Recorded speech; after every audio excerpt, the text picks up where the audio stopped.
What up, crew?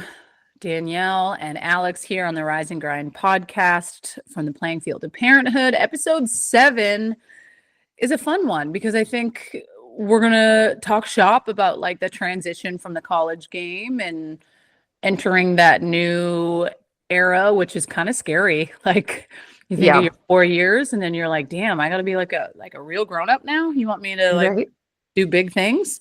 Adulting is like happening. Yeah. It's happening. And then if you have kids and then all that, holy moly.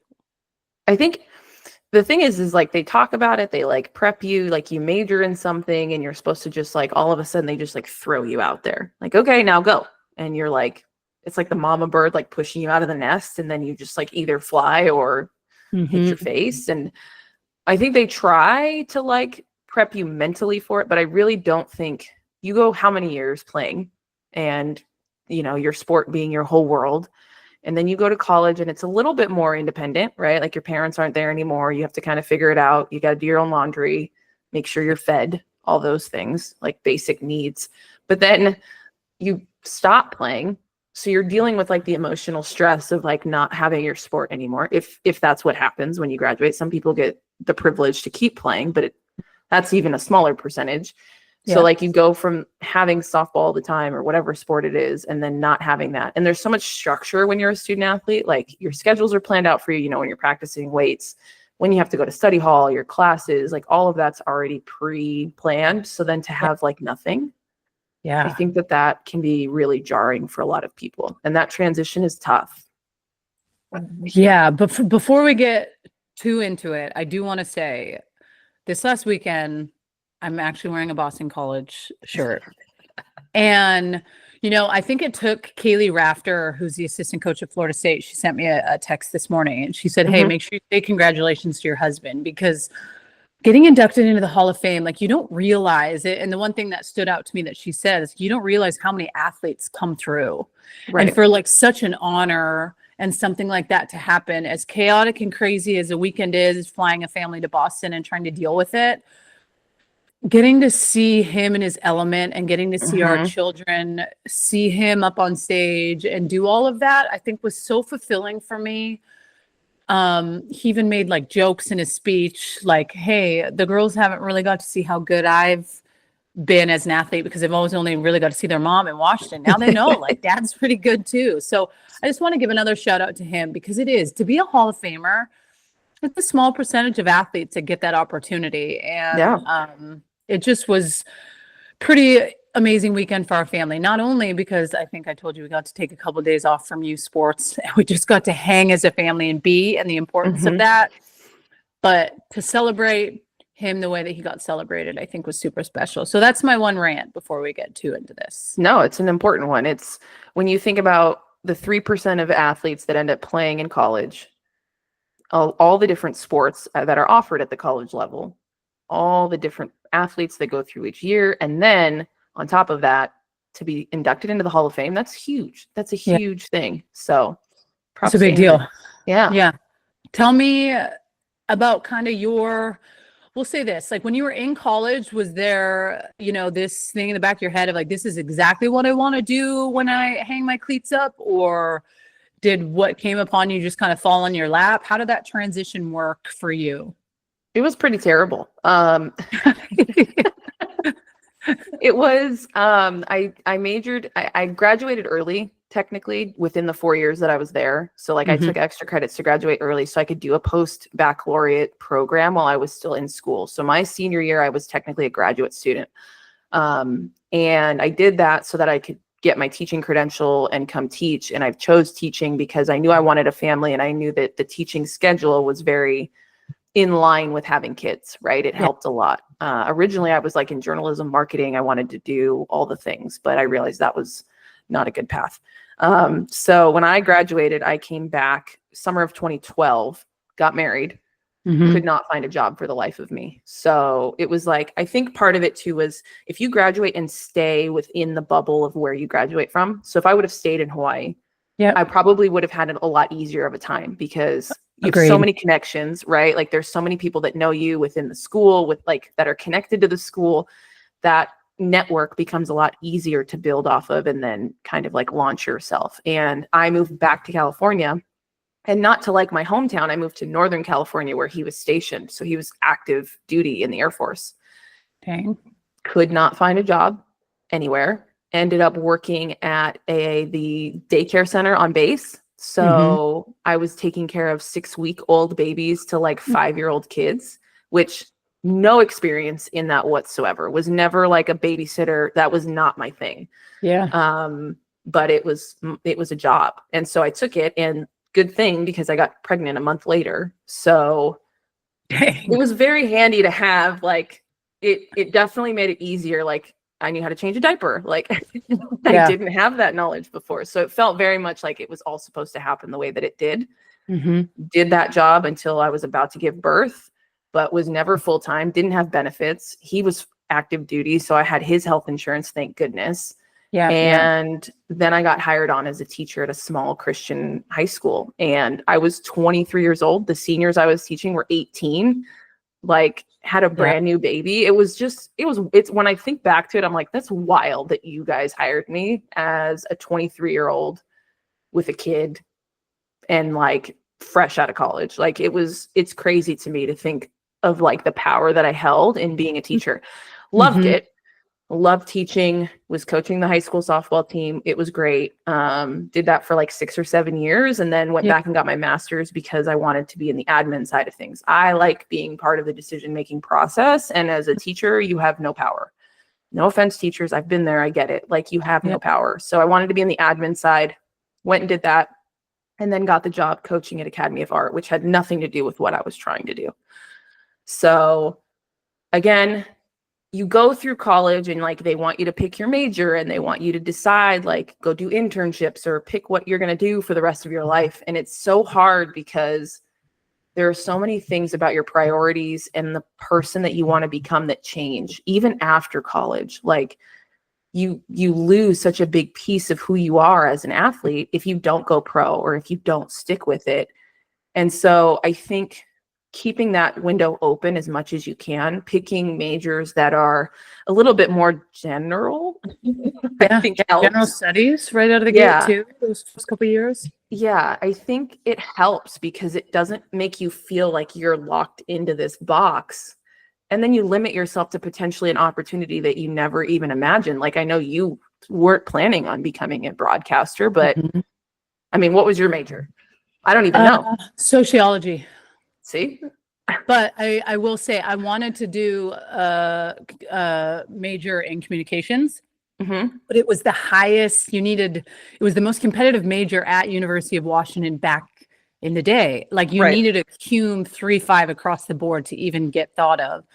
Unfortunately, I was someone that had to work really, really hard at being a student athlete to just kind of get above the 3.0 and a little bit higher. Like, not sure I knew what I was getting myself into when I made that trek across the border, but like, it is hard to be a hell of a student and to be one of the best athletes and to take on that piece. I do not think that I knew what I was doing, but it's just, to me, communications intrigued me, not because of the media side, but I loved going. Like, I took Comm 101. I took every single communications class that I could take without having a major in it. The major, right. The one class that I would tell everyone to take that was by far the hardest was Public Speaking 101. And like, I'm telling you, I can go and sing "Oh Canada" in Oklahoma City before every single game to our team on the mic. I can pitch in the biggest games, but standing in like our like Pioneer Square area and having to stand up there with a mic in front of random students and talk about topics that maybe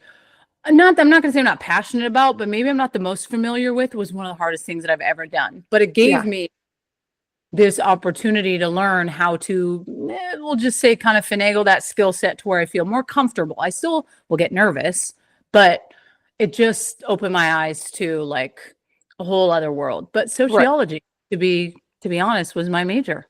Yeah. And so that's another, I feel like, misconception is like, everybody's like, well, it matters like where you go and what your degree says. I think it's important to get a degree. I do think that that's a key piece of it. But I think at the end of the day, a degree in almost anything will maybe tell people like, you have enough dedication, you have enough commitment to get the degree. And that's more important to them, right? Like your ability to then argue that you're the best candidate for something might go further than having the actual degree in the field that you're trying to go in. So like, I don't want people to get so wrapped up in the idea that they have to have a degree from a certain school either. And that goes kind of hand in hand with recruiting, right? Like people have these notions that their degree has to be from like a top 20 school. As long as you have a degree, I think in my experience, employers worry about that more than, you know, what it actually, like the school that's listed across the top. If your name's on it, you're already like higher up on the board. And I think it's like checking off the point of being able to get a college degree, but more importantly, being a student athlete while you do it. There is this grit factor and this teammate factor and coachability that companies will see and at times choose those student athletes maybe over other candidates. Maybe there's like a slight difference in GPA or something, but at the end of the day, like being that athlete and going through the ups and downs of everything that's thrown your way, I think is the best skill set that you can have and what makes you successful, even though you may not see it until you kind of figure out your niche post college. But think about like, I'm taking someone that's been through the ringer on and off the field all day, because to me, I just think people that know how to be coached, people that have been teammates and maybe learned throughout that process, I want you a part of my team, because at the end of the day, a team is a family. And when you think of a work or business, like it's like you're wanting someone to join your family. Like I need a loyal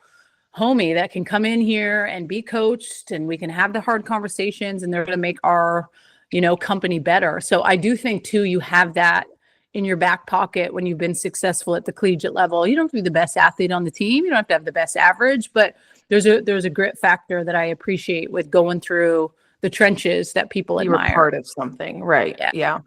I think that's super important too. And like, you know, leaning on the other athletes that either were on your team or maybe just graduated in the same class, might be a different sport. Like that's huge, because you're literally all going through the same thing at the same time of like this. It's almost like a loss, like not a limb. I wouldn't go that far, but it's definitely like, you know, you're chopping some hair off, like some legitimate like inches from like who you are as a person. And that can come with sort of like an identity crisis, a little bit of like, this is who I've been for so long, and now I need to like change and adapt and grow. And it's not a bad thing, but it can be painful. Like it's a loss. You're mourning something. And I think leaning on other athletes that are going through it, or, you know, checking in with athletes that might still be in it, just do whatever feels natural, but also like, don't be afraid to reach out, because you may be surprised how many other people are feeling that same way. And I think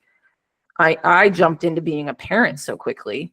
Like I literally was at the next season, Hawaii came out and played UOP, and I went to that game, and I was 9 months pregnant. And my coach was like, well, hello. And I was like, here I am. You know? I think that transition came so abruptly. Like I love being a mom. I've always wanted to be. It just literally no time to like catch my breath and really like process that transition. And, you know, it's now, and then I just kept going and had 3 more, but you know, badass. You're a boss. It's like, we might as well just keep going. Yeah. But it's definitely, it's a loss. You should feel that. Don't be afraid to feel that. But at the same time, that transition time is prepare yourself as much as you can for it. And, you know, I think we've said before, like you want to walk away hanging up your cleats and feeling like I did everything I could, like I'm at peace with this decision. And if you get to keep playing, like more power to you. Like if you get to go pro, or you get to go play on like an AU or whatever it is, that's awesome. Like ride it out as long as you possibly can, because I know my body couldn't keep going for as long as yours did. I mean, amen to that. I thought about that this weekend when I was standing in the cold at a football game. I'm like, oh, I'm 37. Like if I was doing that Olympic run for, you know, 2028, my back just standing up. I don't think I could do it. It's hard. It's hard. But to just even think like, I mean, you're so spot on when you talk about the identity piece. athletes' identities start at such a young age, because when you want to pursue playing athletics at a high level, it becomes your day to day. It becomes what you think about, or at times maybe feel like you're pushed to maybe think about, because you don't want to fall behind. And I think that's all that I ever knew was the grind of being an athlete, like going and playing basketball, playing softball, training. What are we doing? I'm training with my brother. I'm not. So, I think about like every athlete when you do graduate. Like, I felt fortunate enough to at least get that 2008 Olympic experience, because I feel like every single Olympic athlete goes through a period post Olympics where they mourn the lead up to the Olympics, the high of what it is, and then, oh shit, now we're back on the bottom of the totem pole, working and training to see if that's what we want to do again in the next 4 years. So you kind of get humbled with that piece of pie, because it takes over your life. So at least for 2008, I felt like I had an outer body experience with this national team that gave me this piece of like, okay, like I get to go back, and I felt so grateful that I had 2 years left to compete with Washington, because the Olympics felt almost like I was a big girl not playing college softball anymore. Like, this is what life, because it was just hard. You're travel, you're treated different. It's a job. You're pushed to the point where it almost feels like it's not fun anymore. How do you deal with that emotion? So I felt fortunate to get that. And then I also, getting into the color commentary was never in the forefront of my mind throughout the process. I always wanted to get into the college coaching. That was always from the jump. People asked, I'm like, hey, I'm hoping to be a head coach at a program somewhere, or find my way back to Washington. And the opportunity actually came for the broadcasting piece my senior year in 2010 in Oklahoma City. Meg Aronowitz, big deal in ESPN. We were two in barbecue, but I remember staying for a couple of days after, and like Jen Salling and I would sit down behind home plate and watch the games and sign autographs. It was so fun. And she sat down beside me and she said, hey, would you ever be interested to potentially do, the analyst piece for ESPN? Has that ever been in the forefront? And I was like, no, I hadn't thought about it, but it seems like a cool opportunity. Like, looking at the stage here that I've got the opportunity to play at, like, man, if I could one day be a part of this would be the coolest thing ever. So we exchanged contacts, and she reached out to me in January of that 2011 year and said, hey, you still interested? Can send you a contract. We can get some games lined up just to see if you like it. Because trust me, people think they know how easy it is to go in and call a softball game. As you know, it is so much more challenging than is led on across the board. The prep to the nerves, to the flow, to the partner, there's a lot. So I was like, okay, yes, I want to do it. And so she sends me the contract back. There's some games, and I have to like do the background check and fill everything out. And I'm like, dude, I don't know what a social security number is. Like, we have social insurance numbers in Canada. Yeah. And I was on like a different, when you get a full ride scholarship, to be able to cross the border back and forth, like it's a part of your visa to be able to be a student athlete. But it expires. When my 4 years was done, 5 years, we'll say, it was expired. So I remember emailing her back and being like, I don't have a social security number. She goes, oh my God, I totally forgot you're Canadian. You can't work in the United States. And so that rug was kind of pulled out from under me. Yeah. And I was lucky to get the opportunity to play in Japan. A couple of women that have gotten to play over there. That came up pretty quick. So I played over there for the 2012 and then entered the 2013 season, but was pregnant with Maddie. And when I ended up getting back, having Maddie, that 2014 Pac-12 Network reached out. And they're like, hey, we're looking for someone at the Stanford series. An analyst got sick. Thought you'd be a good candidate. Would you be interested? So I was like, dang, yes. I went, I tried. I hated it. I've never felt that much kind of nerves of needing to feel like I need to say the right thing or. Right. Oh, and Maddie wasn't even 1 year old yet. And so my dad came and helped out because Andrew was working. And I just said to my dad, like, I don't think this is something I can do. And that fall of 2014, I just started watching more games on YouTube and listening to Jess and Holly and Michelle and starting to kind of like dive into that piece. You don't know the prep work to try to be great at your job until you put in the time and the prep work. I didn't know. The So experience, it's like, yeah, it's like studying for a test. Like you can't walk into a test and not study or you're going to fail. When you study hard, you feel confident in the moment. And that's what I realized. So 2015 was my official first year after I reached back out to Meg. I said, I married this American guy simply so I could get with ESPN. Here I am. Purely for the And green card. it worked. Green card holder. And I've been doing it for, I'm going on 10 years. So it's literally the best gig ever. I mean, every single year I get nerves, anxiousness of like, I really want to make sure I keep doing this. The game changes before my eyes. We get to witness it from such a different lens. Right. We get to communicate and be around these athletes. Me even getting to go to BC this weekend, like Boston College, I said to my husband, like, reach out to the softball coach and tell her like, hey, I'm going to be in town. Would love to sit and like chat with some of the players. So got to go to Boston College, sit down, talk with the pitchers for 45 minutes. And it just was, my bucket was filled. So it just kind of fell into my lap. You know, people ask now, coaching, is that something you'd be interested to do? And I think once you have kids, you realize sometimes you have to pick. I have my hard time sometimes where I have to miss some softball stuff during spring because that's my busy time for work. But at the end of the day, I'm going to choose that time with my kids over traveling every single weekend to coach a college team right now. Never say never, maybe when my kids are older, but I don't know, time's the one thing that is equal across the board for everyone, and they need more of my time. Highest currency that we can offer is our time. And I think too, like looking back is like, it was good for me at the time coaching in college, but number one, it's really hard to have your job dependent on other people's performance. That was something that was really hard for me. Didn't matter how good of a coach I was, because if they still couldn't step up to the plate and do it, my contract gets cut, right? And it's so temporary, those college coaching contracts. It's like year to year, and they could just decide they want to go a different direction. And if the head coach goes, do you go? Do they keep you? Like, how does that work? And with kids, like, you need that consistency. You need that longevity in a career.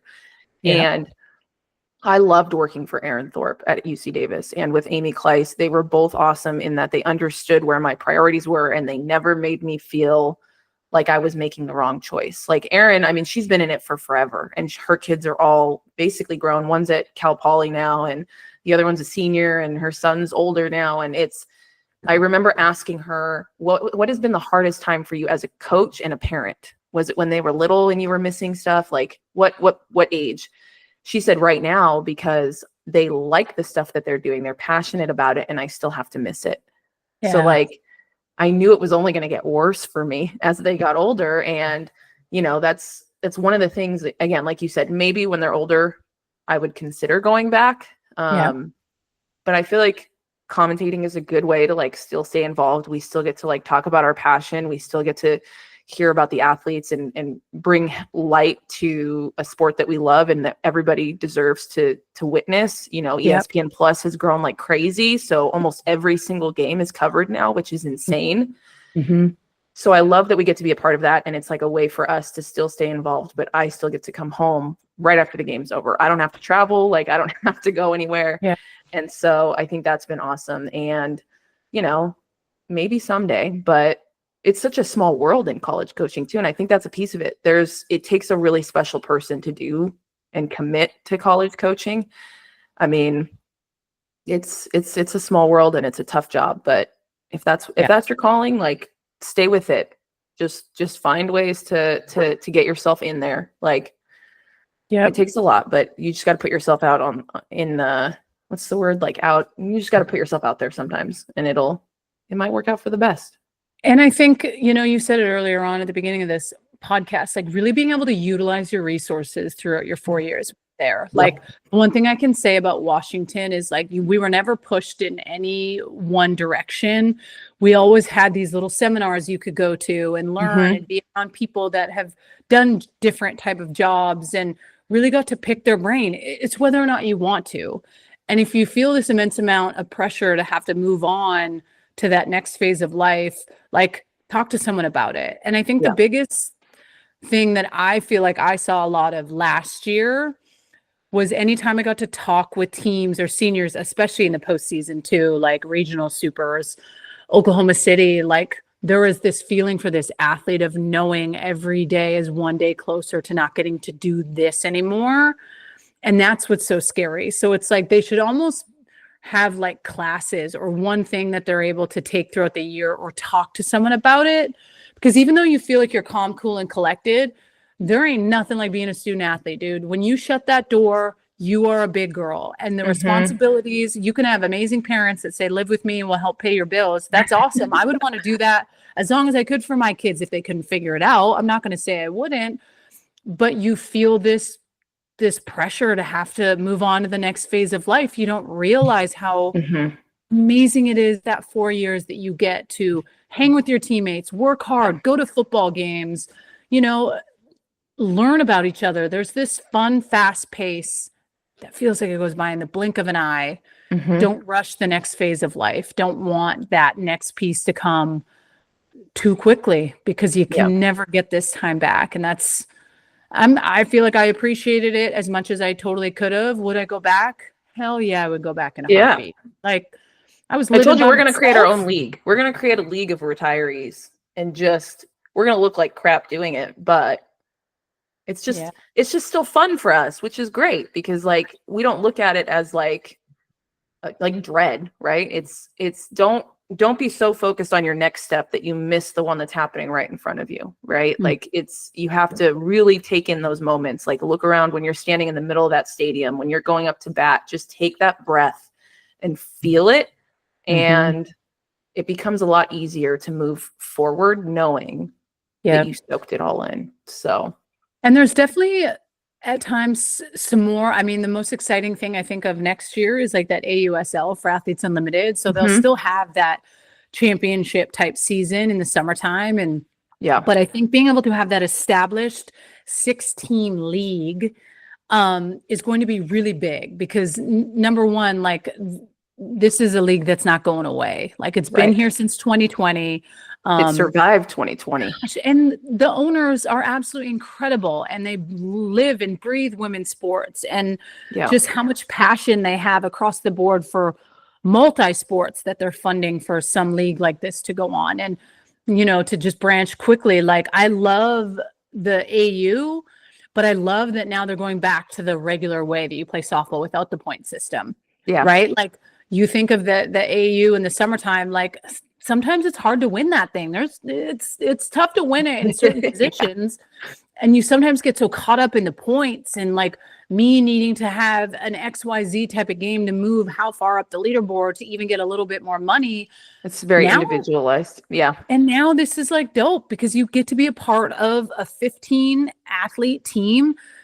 And it's not always the most talented teams, but the ones that gel and thrive. I feel like I've noticed that with AU, the captains week to week really combo their team with the personalities and the right mix is what makes them so much fun to call games. And you can see it on TV. So it's going to be really neat to see that. But that also opens doors for a lot more athletes to get some opportunities to play post-college. And I think everyone should try to go play if they can. I don't think unless there's an opportunity of an internship or something that you've been really waiting for that's there as soon as you graduate, I think everyone should try to get the opportunity to go play if they can. Ride that wave as long as you can. That's our piece of advice. The transition will happen and there's ways to handle it, but ride the wave as long as you can.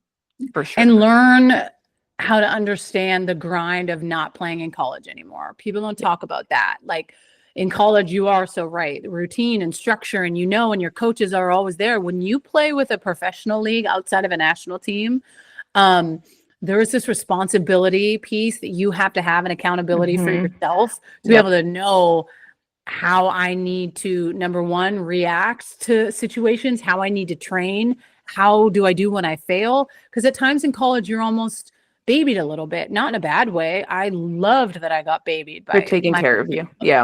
They got your back. In the professional league, you got to find your people because with AU, they didn't have that, coach that they just had the captains. And at the end of the day, they're players too. Yeah. It can be cutthroat. I want to They're perform. players too. Yep. So I don't know. That's some food for thought too. When you play at that next level, you have to be willing to understand what your body needs, how to Mhm. train, how to continue to keep training throughout a whole year, because you Yeah. can't take 6, 7 months off and go play and be one of the best still. It just doesn't work that way. And as you know, the older you get, the harder it is. You got to work Yep. harder because your body is older. The list goes on. So just something for the, college athletes to think about. That next phase sometimes is more mental than I think they can even understand. Yeah. It's hard to wrap their heads around it until you've kind of experienced it. So those are our gems of food for thought for this week. But thanks for tuning in. We appreciate you guys keeping this one a little bit short and sweet, but we'll be back next week before the holidays. Those are coming up real quick. And again, we appreciate you guys listening in. Leave us comments, questions if you have them, and we'll talk to you guys soon.